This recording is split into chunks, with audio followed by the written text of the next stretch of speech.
di rumah, senang sekali dapat menyapa Anda kembali di Halo Legislator Delta TV. Hari ini dengan saya, Ratu Rati Rawesi, akan ditemani dengan narasumber yang sangat luar biasa, yaitu Bapak Ahmad Husaini MPDI. Halo Bapak. Halo. Bagaimana Bapak kabarnya? Alhamdulillah. Alhamdulillah sehat. Ya, Bapak Ahmad Husaini MPDI ini merupakan Wakil Ketua DPRD Kota Metro, khususnya di Provinsi Lampung gitu Pak ya, di Kota Metro. Masya Allah Bapak sudah mengamanahkan dan juga menjalankan sebagai Wakil Ketua DPRD Kota Metro ya Pak ya. Iya.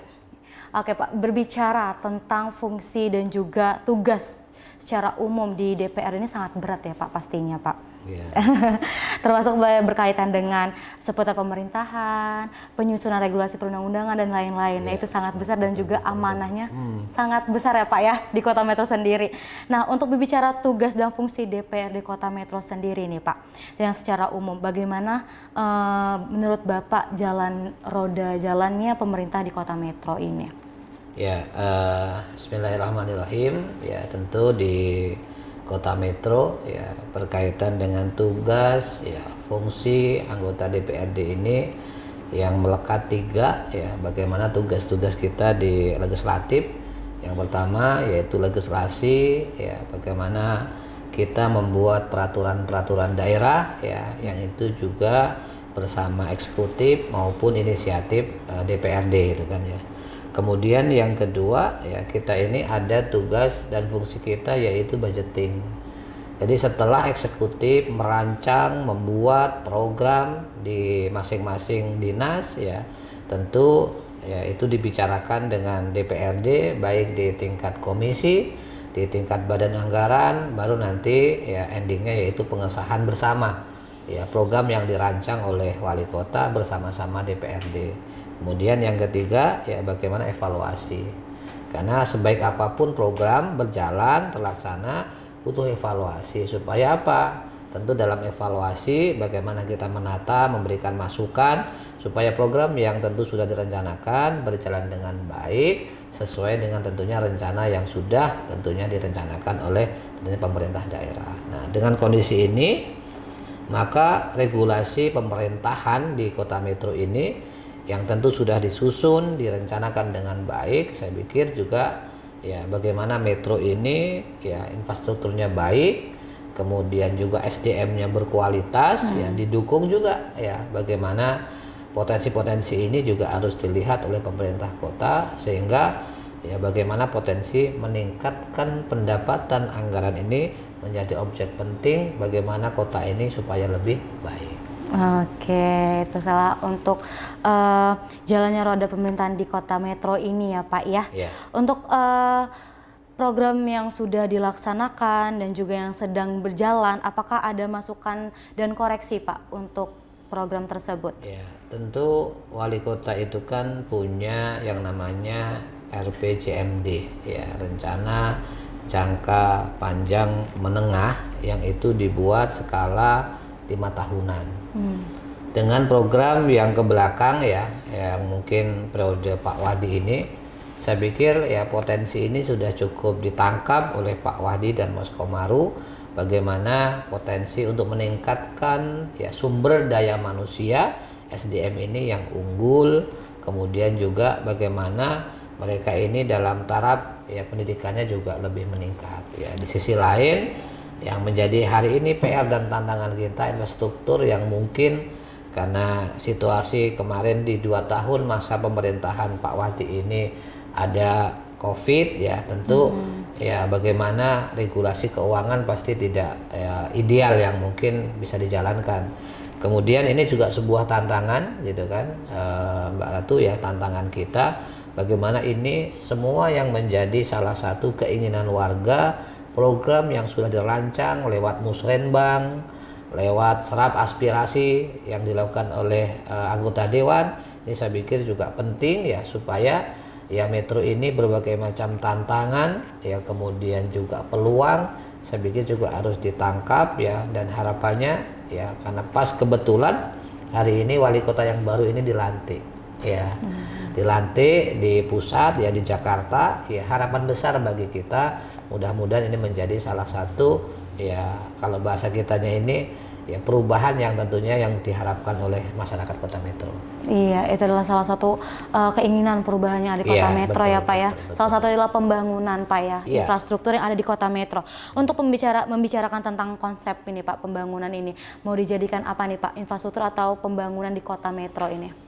Ya, tentu kita di rancangan 2025 memberikan salah satu terobosan, ada 2 sektor yang memang menjadi persoalan Metro. Yang pertama masalah banjir. Ya.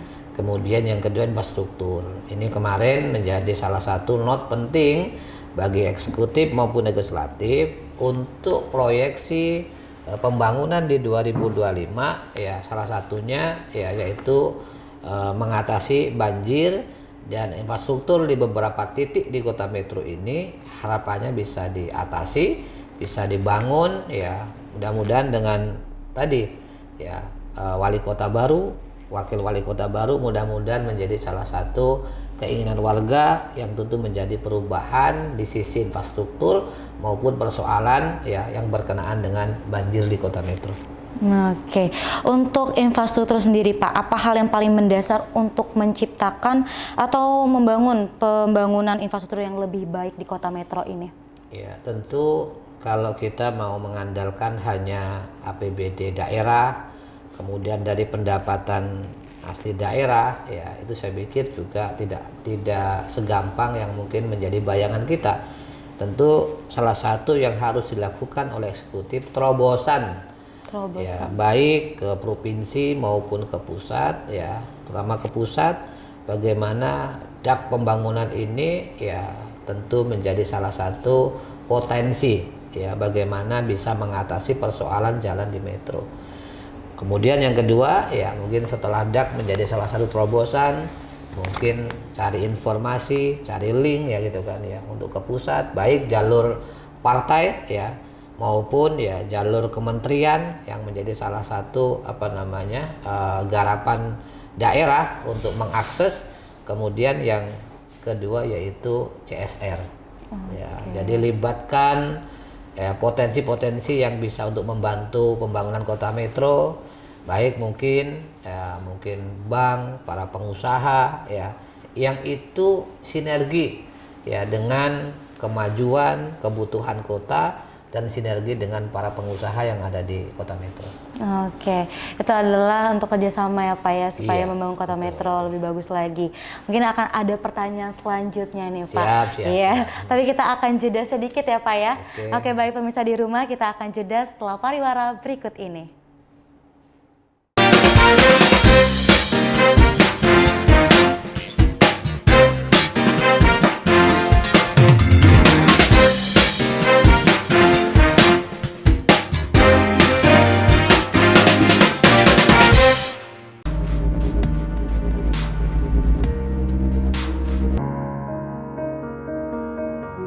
Kondisinya ini menyentuh banyak orang di dunia yang membuatnya disebut sebagai basketball girl. Namun semangatnya selama 13 tahun dengan kondisi yang kekurangan merupakan inspirasi bagi kita. Bagaimana sebuah kekurangan tak perlu membatasi kita dalam meraih mimpi. Di mana ada kemauan, di situ ada jalan.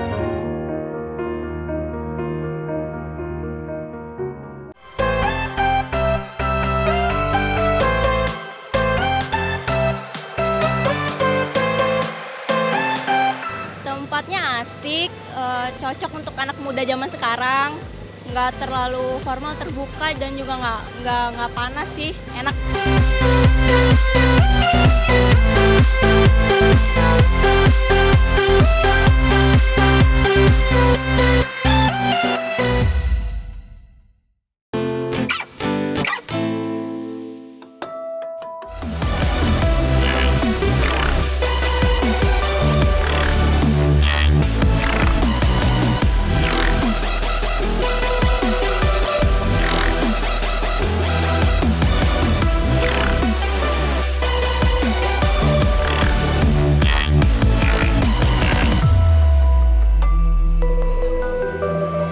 Anggota sih kita nggak pernah sosialisasi tentang kita ngerangkul anggota itu tidak dengan sosialisasi. Jadi semua orang yang menikmati kopi itu bisa gabung sama komunitas penikmat kopi di Lampung.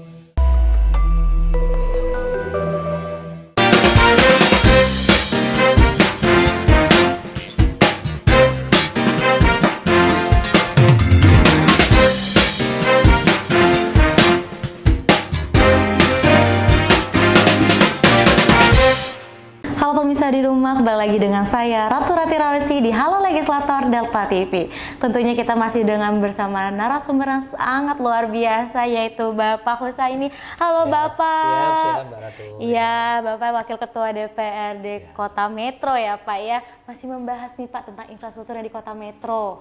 Dan juga tadi Bapak sudah menyinggung bahwa ingin ada kemajuan nih pembangunan di Kota Metro di tahun 2025 ini. Untuk sejauh ini Pak, progres pembangunan di Kota Metro ini seperti apa Pak?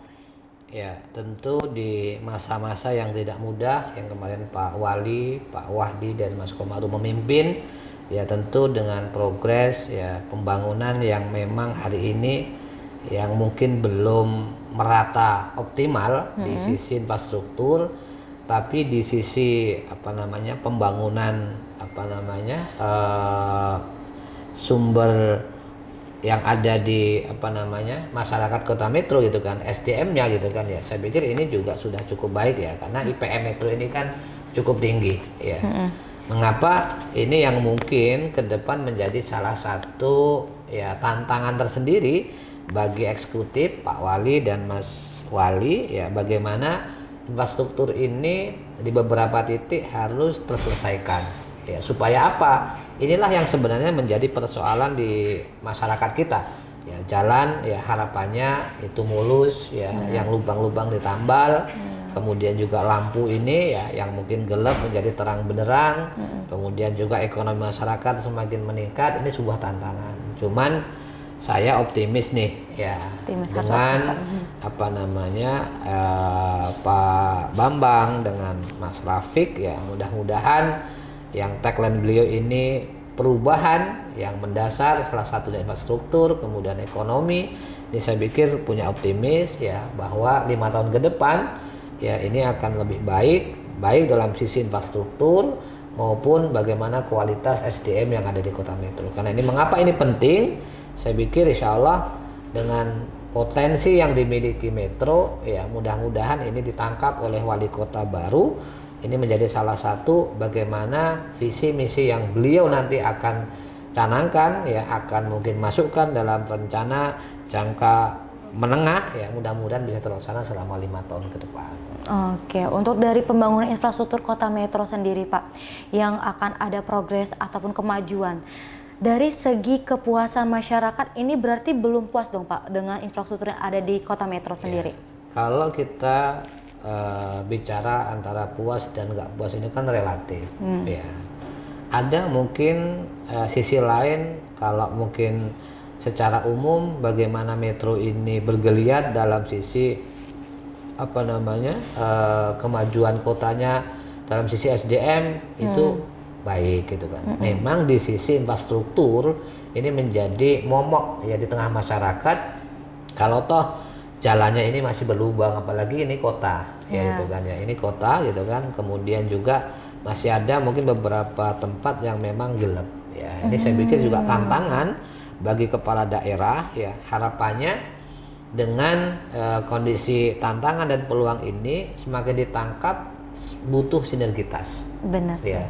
Butuh sinergitas antara eksekutif dan legislatif, termasuk sektor-sektor yang mungkin ya menunjang para pengusaha gitu kan ya, termasuk juga potensi Forkopimda ini juga mungkin diajak bersama ya, bagaimana memikirkan kemajuan kota yang hari ini mungkin kita tinggalin di Kota Metro. Oke, untuk yang penting adalah kerjasama ya Pak dari berbagai gitu kan. sektor, Sinergitas, Mbak. Ya, betul, sinergitas kita Kota Metro supaya lebih maju lagi. Untuk membicarakan soal itu Pak, bagaimana nih dari infrastruktur ini akan ada cara meningkatkan BAD di tahun 2025 ini Pak? Apakah dipengaruhi oleh salah satu infrastruktur Pak? Ya, tentu ini menjadi PR penting bagi eksekutif ya, terutama di Dinas Pendapatan, karena kalau bicara kita ini penganggaran untuk mengatasi persoalan metro itu harus didukung dengan bertambahnya jumlah pendapatan asli daerah, yang kita sebut dengan PAD. PAD dari mana? Salah satunya apa? Retribusi daerah, lewat mungkin retribusi sampah, ya kan? Kemudian retribusi hotel, termasuk mungkin perpajakan, termasuk mungkin pertanahan, gitu kan ya. Ini saya pikir penting bagi kita supaya apa? Ya, persoalan-persoalan yang hari ini ada di kota metro ini salah satunya terjawab dengan meningkatkan anggaran potensi yang ada di kota metro. Karena kalau kita lihat ya, metro ini masih mengandalkan 80% ya anggaran suplai dari pusat. Ya, berarti kalau kita ini bisa menambah potensi pendapatan, insya Allah ya persoalan metro ini akan terkupas sehingga struktur akan semakin membaik, kualitas SDM juga akan semakin meningkat. Mungkin itu, Mbak. Oke, untuk salah satu cara supaya infrastruktur semakin bagus dan juga sumber daya manusia di kota metro kualitasnya baik itu bagaimana ya Pak ya? Apakah ada program tersendiri untuk meningkatkan hal tersebut? Ya, mungkin yang pertama kalau bicara meningkatkan sumber daya manusia, yaitu ya potensi di pendidikan. Ya, kualitas pendidikan ini salah satunya didukung dengan kualitas pendidik. Guru harus di-upgrade, yang dia mungkin belum selesai di sarjana 1 salah satunya, dia harus selesai sarjana 1-nya. Yang sudah S1 atau sarjana 1-nya, dia ini harus ke S2. Inilah sebenarnya bagaimana meningkatkan kualitas sumber daya manusia di kota metro, termasuk para dosen. Ya, mungkin yang kepengen dia ini melanjutkan ke S2 maupun S3 disupport oleh pemerintah. Kenapa? Kalau daya dukung ini dilakukan oleh pemerintah, ya maka kualitasnya akan semakin lebih baik gitu kan. Karena nanti bicaranya mindset ya.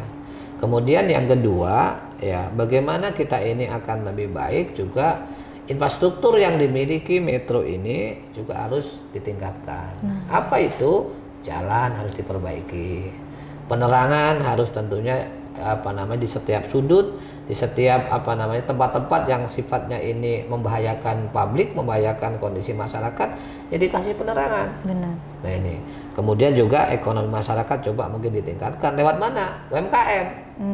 Dinas Koperasi dan UMKM ini harus dioptimalkan. Kenapa? Kota metro, anak metro ini banyak juga yang cerdas, anak-anak muda-muda, dioptimalkan mereka ini untuk perbanyak menjadi entrepreneurship. Benar. Semakin banyak ya anak muda ini punya jiwa entrepreneurship, maka potensi kota ini akan semakin moncer dalam perkembangannya, terutama menjawab sebuah tantangan di era global yang hari ini kita mungkin alami. Gitu, oke. Untuk masih banyak banget ya Pak ya yang ingin saya tanyakan tentang kota metro, tapi kita akan jeda sedikit setelah jeda pariwara berikut ini.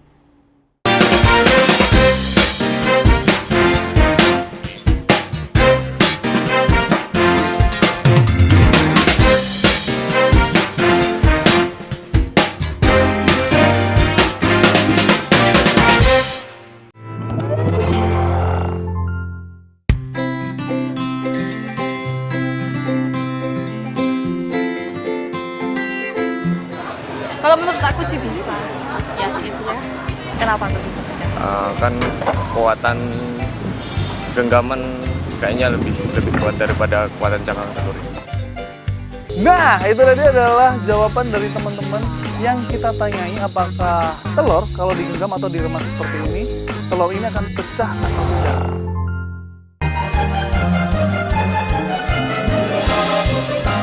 Kandungan yang terdapat dalam ASI mulai dari protein-protein dan nutrisi ya, karbohidrat, protein, lemak untuk nutrisi bayi, juga mikronutrien, kalsium, mineral, vitamin, kemudian antibodi. Antibodi ini yang tidak ada di dalam susu formula. Selain itu, ASI adalah cairan yang hidup. Jadi pemberian ASI akan memberikan hal yang terbaik bagi perkembangan pertumbuhan seorang bayi manusia. Nah, tadi kan kita sudah bahas bersama mengenai pemberian ASI eksklusif serta manfaat pemberian ASI eksklusif untuk bayi. Dan sekarang saya akan kasih satu resep yang simple banget untuk Bunda di rumah bisa kreasikan untuk buah hatinya.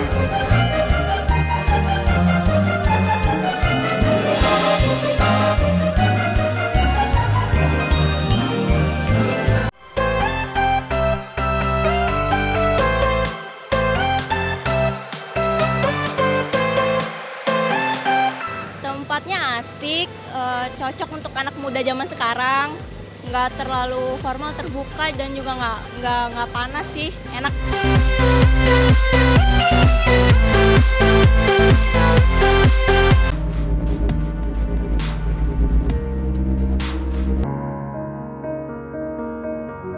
Kondisinya ini menyentuh banyak orang di dunia yang membuatnya disebut sebagai basketball girl.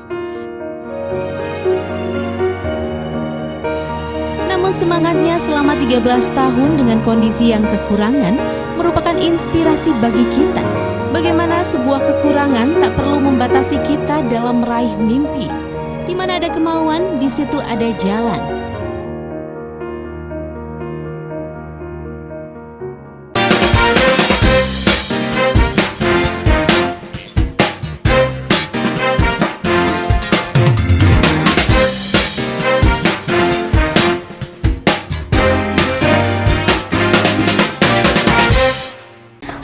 Kembali lagi dengan saya Ratu Rawesi di Halo Legislator Delta TV. Hari ini kita masih bersama dengan narasumber yang sangat luar biasa. Halo Bapak Ahmad Husaini. Ya, halo, Bapak, kita masih membicarakan tentang Kota Metro ya Pak ya. Siap. Tadi sudah menyinggung sedikit ya Pak tentang infrastruktur yang ada di Kota Metro sendiri gitu. Tadi dari infrastruktur jalannya dan juga tadi udah membicarakan tentang kualitas sumber daya manusia yang harus didukung dengan fasilitas pendidikan yang bagus juga ya Pak ya. Betul. Untuk di Kota Metro sendiri Pak, infrastruktur sekolah sudah memadai untuk menunjang sekolah yang lebih baik atau bagaimana Pak? Ya, tentu untuk meningkatkan kota ya menjadi kota layak, kota yang menjadi panutan, kota yang menjadi rujukan ya salah satunya tidak terlepas dari kemajuan pendidikan. Benar. Maka banyaknya sekolah, banyaknya perguruan tinggi menjadi salah satu potensi metro. Ya, mengapa metro salah satunya ada dalam visi misi itu kan kota berpendidikan. Ya, salah satunya apa? Banyaknya sekolah-sekolah yang ada di kota metro, banyaknya perguruan tinggi. Nah, saya pikir ya ini yang harus lihat dengan kacamata hati, kacamata yang lebih luas lagi ya, bagaimana kualitas pendidikannya juga ditingkatkan. Ya, baik sektor pendidiknya, ya guru maupun dosen, ya kemudian juga ya menurut saya ya sarana prasarannya juga salah satu juga poin penting baik di sekolah negeri maupun di sekolah swasta. Karena dengan meningkatnya ya sumber daya manusia dalam sisi pendidik ya guru maupun dosen maupun sarana prasarana itu memadai ya ini salah satu menjadi mercusuar kota metro. Apa pendidikannya berkualitas, gurunya punya dedikasi yang tinggi gitu kan ya.